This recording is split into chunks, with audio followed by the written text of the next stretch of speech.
আসসালামু আলাইকুম ভিউয়ার্স, আজকে আমরা দেখব ডাব্লু কয়েনে আমাদের নতুন একটা আপডেট চলে এসেছে এবং সেই আপডেটটাতে আমাদেরকে টন ওয়ালেটটা কানেক্ট করতে বলেছে এবং সেটাও ট্রাস্ট ওয়ালেট থেকে। বাট প্রবলেম হচ্ছে এখানে আমরা অনেকেই জানি না, যারা নতুন ইউজার স্পেশালি তারা হচ্ছে ট্রাস্ট ওয়ালেটে কীভাবে আমরা টন অ্যাড্রেসটা ফাইন্ড আউট করব।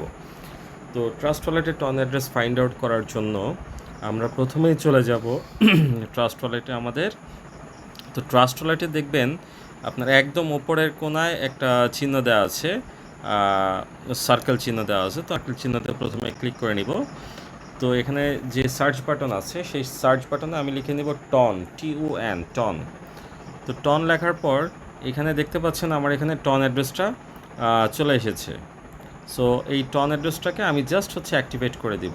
অ্যাক্টিভেট করে দেওয়া মাত্রই আমার মূল মেনুতে টন অ্যাড্রেসটা চলে আসবে। তো এখন এখান থেকে আমি টন অ্যাড্রেসটাকে কালেক্ট করে নিব। কালেক্ট করে নেওয়ার পর আমি রিসিভে ক্লিক করে নিব। রিসিভে দেখেন আমার এটা ট্রাস্ট ওয়ালেটের টন অ্যাড্রেস। সো আমি এটা কপি করে নিলাম। কপি করে এখন আমি সরাসরি চলে যাব আমার ডাব্লু কয়েনে। তো ডাব্লু কয়েনে আপনি এখানে দেখতে পাচ্ছেন সে ট্রাস্ট ওয়ালেটে কানেক্ট ট্রাস্ট ওয়ালেট এই অপশনটা দিয়ে দিয়েছে। সো আমি ট্রাস্ট ওয়ালেটে ক্লিক করলাম।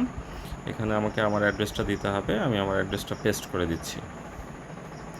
তো পেস্ট করে আমি জাস্ট কানেক্টে ক্লিক করে দিব। খুব সহজেই আপনার ট্রাস্ট ওয়ালেট ডাব্লু কয়েনে কানেক্ট হয়ে যাবে।